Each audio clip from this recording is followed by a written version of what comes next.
Zaqatala rayonunun Əliyabad kəndində Məhərrəm adlı şəxsin güya qanunsuz stomatoloji fəaliyyətlə məşğul olması ilə bağlı yerli sakinlər arasında ciddi narahatlıq yaranıb. Məlumata görə sözü gedən şəxs özünü stomatoloq kimi təqdim edərək vətəndaşlara tibbi xidmət göstərir.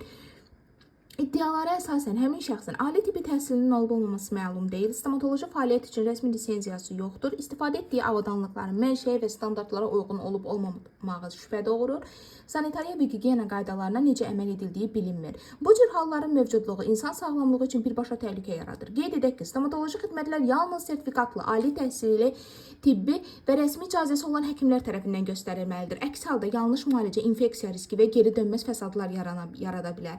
Xüsusilə kənd yerlərində vətəndaşların etimadının sui-istifadə edərək qanunsuz tibbi fəaliyyət göstərmək həm etik, həm də qanunvericiliyə ziddir.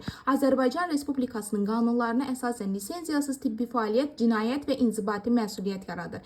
Bu səbəbdən Səhiyyə Nazirliyinin, təbibin, hüquq mühafizə orqanlarının məsələni araşdırması, sözü gedən şəxsin fəaliyyəti ilə bağlı rəsmi yoxlama aparılması vacib hesab olunur. Əgər iddialar təsdiqlənərsə, bu cür qanunsuz fəaliyyətin qarşısı dərhal alınmalı, vətəndaşların sağlamlığı qorunmalıdır. Məsələ ilə bağlı araşdırmamız davam edir. Qarşı tərəfin mövqeyini dinləməyə hazırıq.